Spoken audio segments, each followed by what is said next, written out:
Welcome students. आज के video में हम पढ़ेंगे types of subsidiary books. Subsidiary books कितने प्रकार की होती हैं।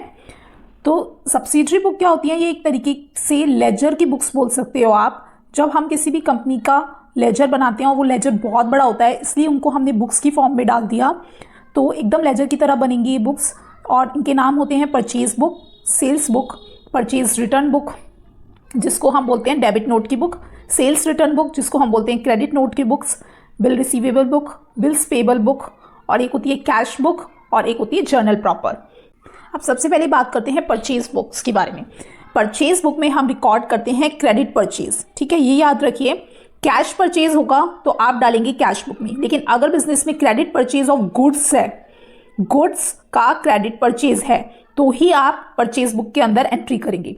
जैसे कि एक स्टेशनरी डीलर है, तो उसके लिए स्टेशनरी का आइटम गुड्स हो गया, उसने परचेज किया, स्टेशनरी डीलर ने स्टेशनरी आइटम परचेज किया फ्रॉम राम, ठीक है, तो इसने उधार पे परचेज किया है राम से स्टेशनरी जो कि गुड्स है, तो ये रिकॉर्ड होगा परचेज बुक्स के अंदर। Next sales day book. Sales day book या सेल्स बुक, यहाँ पर हम credit sales of goods, goods का अगर क्रेडिट सेल्स है तो यहाँ पर हम उसी को रिकॉर्ड करेंगे, ठीक है। जैसे कि फर्नीचर डीलर है, उसने फर्नीचर को बेचा, कैश में बेचेगा तो कैश बुक में आप एंट्री करोगे, क्रेडिट पे बेचेगा, उधारी पे बेचेगा, तो ही आप सेल्स डे बुक में एंट्री करोगे। परचेज रिटर्न बुक, जिसमें कि अगर आपने किसी से माल परचेज किया, ठीक है, फिर आपने परचेज करे हुए माल को जब आप रिटर्न कर देते हो, उधारी पे खरीदा और फिर उसको रिटर्न कर दिया, तो उसकी जो एंट्री है वो आप करोगे परचेज रिटर्न बुक में। It records the goods or material which is returned to the supplier that have been purchased on credit। ये याद रखना है, यहाँ पर सिर्फ क्रेडिट परचेज का अगर रिटर्न होगा तो ही रिकॉर्ड होगा। अगर कैश परचेज का रिटर्न हुआ तो आप डालेंगे उसे कैश बुक में। When goods are returned to supplier, then a debit note is issued to him indicating that his account has been debited with the amount mentioned in debit note। समझ में आया इस बुक का नाम, क्यों हमने debit note क्यों रखा है इस बुक का नाम? क्योंकि जब हम किसी से गुड्स परचेज करते हैं तो उसका अकाउंट हम क्रेडिटर्स बना लेते हैं उसे अपनी बुक में, जिसका कि क्रेडिट बैलेंस होता है। क्योंकि अब हम उस गुड को वापस दे रहे हैं तो उसका अकाउंट को हमें हमारी बुक्स में क्या करना होगा, डेबिट करना होगा, और डेबिट करना होगा इसलिए हम उसे डेबिट नोट इशू करेंगे, इसलिए इस बुक का नाम हमने डेबिट नोट भी बोलते हैं।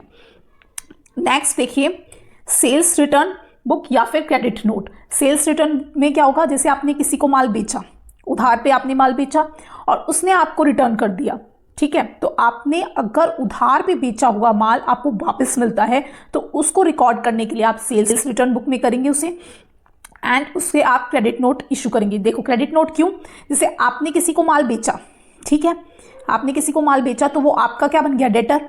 डेटर का क्या होता है, debit balance.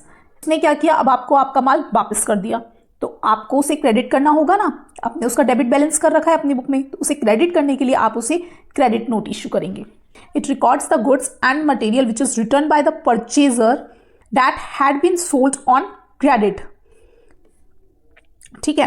When goods are return by the customer a credit note is issued to him mentioning that his account has been credited with the value of goods returned.